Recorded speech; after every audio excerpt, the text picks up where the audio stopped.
अबीरा इस पूरे घर में पिछले कई दिनों से एक ऐसे मोड़ पर खड़ी थी जहां हर कोई उससे सवाल कर रहा था और हर किसी की नजरें उसी पर टिकी हुई थीं। लेकिन आज बात सिर्फ महर तक सीमित नहीं रही थी, अब मामला विद्या तक पहुंच चुका था। जो बातें पहले सिर्फ कानाफूसी थीं, वही अब खुलकर सामने आने लगी थीं और हालात लगातार बिगड़ते जा रहे थे।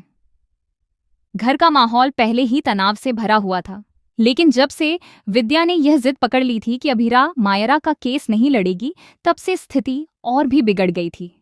यह सिर्फ एक फैसला नहीं था, बल्कि एक ऐसी दीवार बन चुकी थी जो रिश्तों के बीच दरार डाल रही थी। अभीरा के लिए यह समझना मुश्किल हो रहा था कि आखिर विद्या उसे रोक क्यों रही है, जबकि यह केस सीधे सीधे एक मासूम की जिंदगी से जुड़ा हुआ था।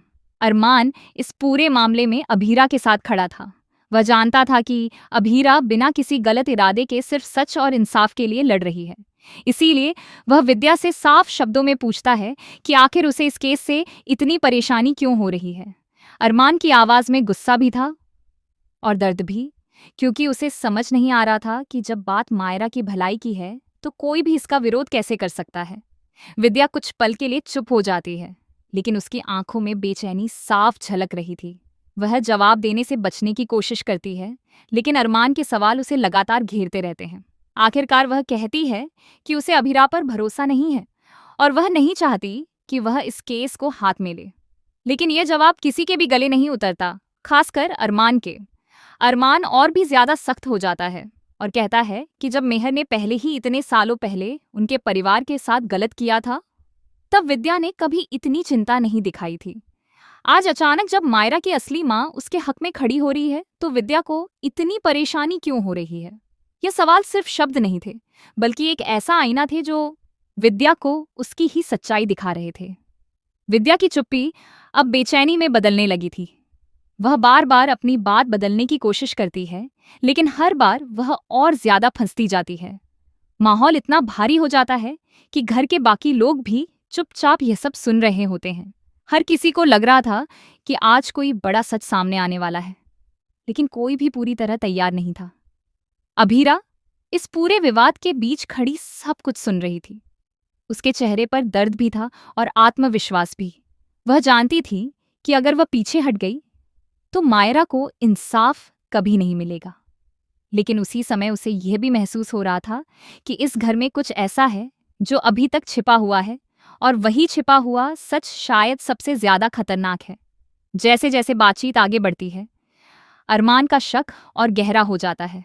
वह सीधे विद्या से कह देता है कि उसका व्यवहार बहुत अजीब हो गया है। जब भी मेहर का नाम लिया जाता है, वह घबरा जाती है। यह घबराहट साधारण नहीं लगती, बल्कि ऐसा लगता है जैसे वह किसी पुराने राज को छुपा रही हो। यह बात सुनकर विद्या का चेहरा और बदल जाता है। वह तुरंत खुद को संभालने की कोशिश करती है और कहती है कि पिछले कुछ दिनों से घर में जो कुछ भी हो रहा है, उससे कोई भी परेशान हो जाएगा। उसका कहना था कि जब से अभीरा इस घर में आई है, तब से शांति खत्म हो गई है और सिर्फ परेशानियां बढ़ती जा रही हैं। लेकिन यह आरोप भी ज्यादा देर टिक नहीं पाता, क्योंकि घर में मौजूद लोग जानते थे कि समस्याएं अभीरा की वजह से नहीं, बल्कि उन पुराने राजों की वजह से बढ़ रही हैं जो धीरे धीरे सामने आ रहे थे।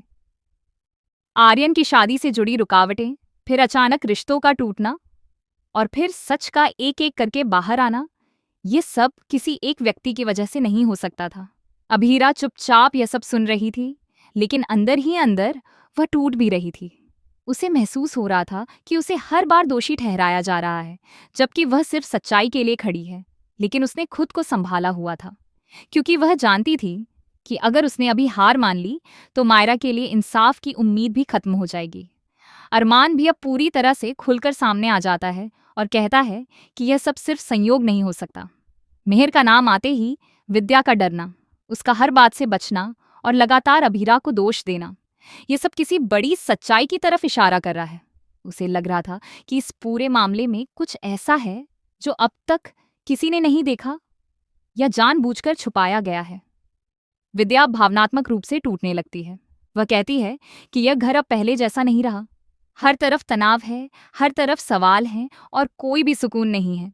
वह यह भी कहती है कि जब से अभीरा इस घर में आई है, तब से हर चीज उलझती जा रही है। लेकिन उसकी आवाज में अब पहले जैसी मजबूती नहीं थी, बल्कि उसमें डर और घबराहट साफ महसूस हो रही थी। अभीरा अब धीरे धीरे आगे आती है। उसकी आवाज शांत थी, लेकिन उसमें एक गहरी मजबूती थी।